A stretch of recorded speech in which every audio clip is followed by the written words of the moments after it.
Hey, what's going on? Look at this handsome guy here. Alright, enough joshing around. Let me bring you up to speed. I've taken two 2x4s that would have normally been trash. Saved them from the trash bin. I've ripped them in half and now glued them all together. Now I'm cutting it down to size so it's all the same length, and it's falling apart on me. I'm rushing, super nervous here. This was intended to be my first YouTube video. It isn't. And that's because it took me way longer than I thought it was going to be. You'll see why just in a second as to why it took so long.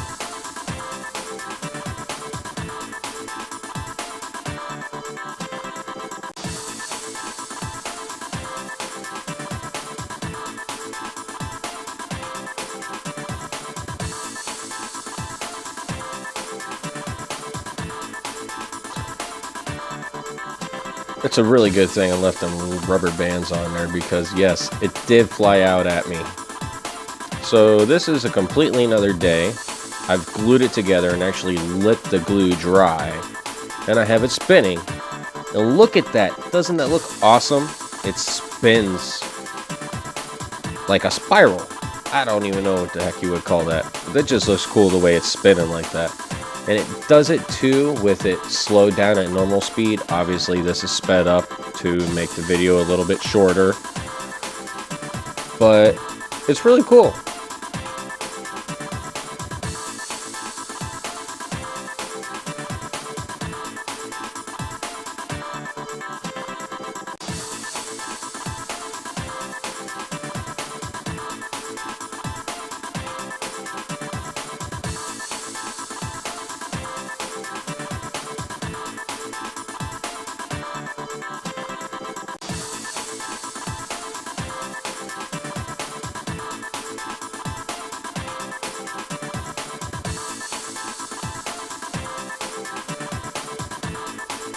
Whittling away I am, whittling away.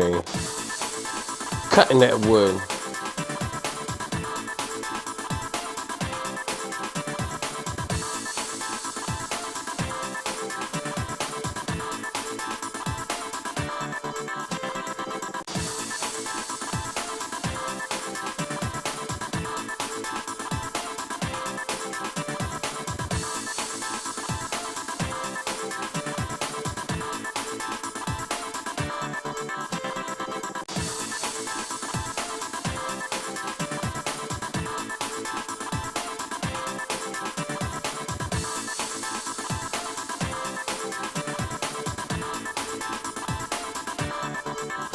Yep, somewhere around there it started grabbing and biting the chisel, tearing it out, and I had to adjust my tailstock and get it back in there nice and tight. Just a tip for people who want to turn wood and work on a wood lathe, make sure you got everything nice and tight and spinning the way it should be. Now I started sanding it on the inside because I figured it was going to be absolutely ridiculous trying to get in there to sand it after it was ripped apart and glued back together and then spun again, which I'm doing now, looking for a chisel, splitting it apart. Yep, don't forget to mark your center points, the directions they were all going. All them arrows are now going to be facing completely opposite of what they are. And then it's got to get glued back up together. Oh, I'm not done splitting. Hold on, don't get ahead of myself. Tendency to do that, folks. Tendency to do that.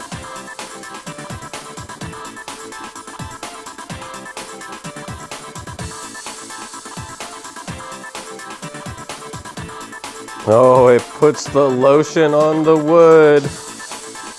I couldn't resist. Now I got it clamping. And I'm going to take my time. And I really should have paid attention when I cut these pieces of 2x4. I should have made everything absolutely square. Now here we are one night when I come home from my real job, and I put it on the lathe. Everything's glued up pretty, nice and tight. This is 2 days later. And I'm spinning it, whittling away yet again. Now, when I started going over those little fins with the chisel, it made an insane noise. And the thinner it got, the louder it got. I should really invest in some kind of ear protection, or I'm gonna have to get an MP3 player so I can listen to music and have headphones in, or buy a camera, or find the one that I used to have. God knows where it could be. Children, they take things and it disappears quick. Slow and steady definitely wins the race. I was super terrified of getting stuck in those little holes and occlusions, fins, whatever you want to call them.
Ah yes, finally turning on the top. Well, what's going to be the top? Two rather nasty knots up here. Should have paid more attention to my placement of where I was making things to avoid those knots, or at least have made them prettier features than what they are.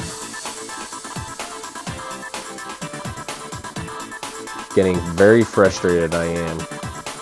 Shortly here, I'm pretty sure it grabs me, and then I end up throwing the chisel.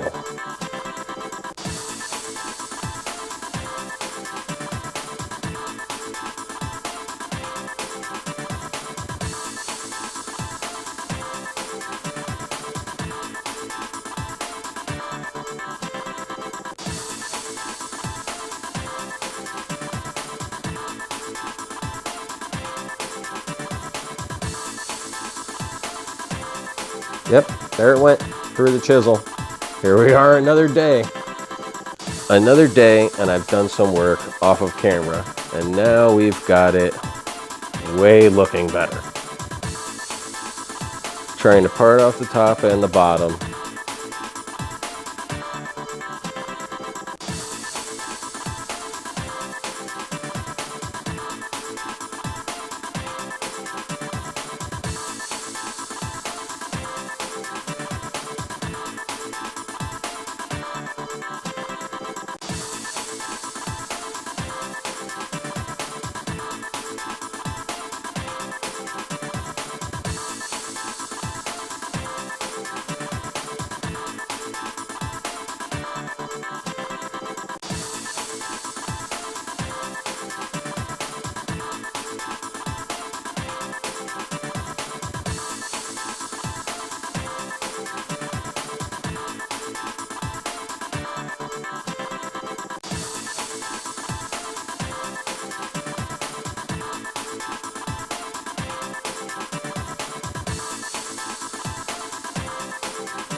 And here we are. I finally start sanding on it.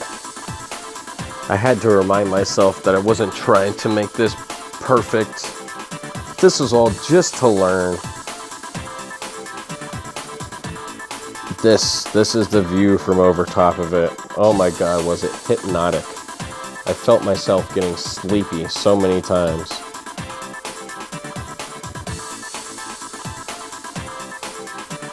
Handsome fella that guy is, I tell you what. Over to the bandsaw, cut the top off, cut the bottom off. Should have left the bottom of it on for this step, because holding it, I felt like I was going to crush it.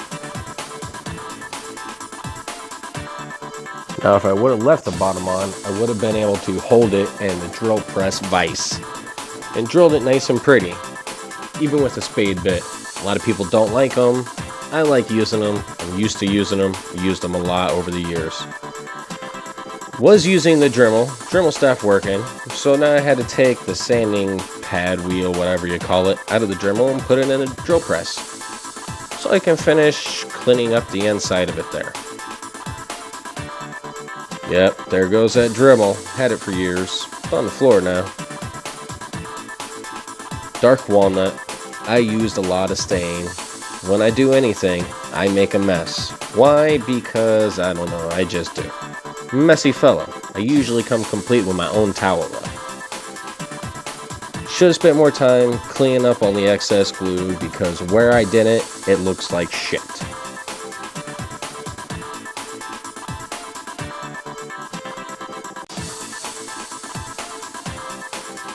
Okay, so inside out vase is finished. Here it is.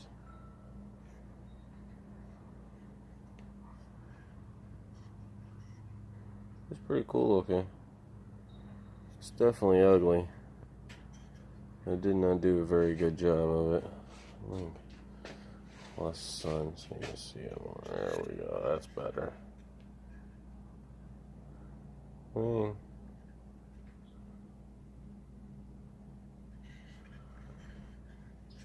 The whole point of this was to learn how to do it. I learned how to do it. I learned how not to do it. I learned things along the way on what to do next time. I always see YouTube people talk about not doing things you're comfortable with, or not doing things when you don't know what the hell you're doing. I don't know what the hell I'm doing, but I have to learn. And to learn, you have to try new things. But you shouldn't do anything that you feel uncomfortable with, ever. Don't go outside of your comfort zone. I did a lot. I broke a Dremel. Used my drill press in stupid ways. I don't know. Thanks for watching. Hope you learned something. Hope you learn what not to do. And I don't know. Have a great day. How about them apples?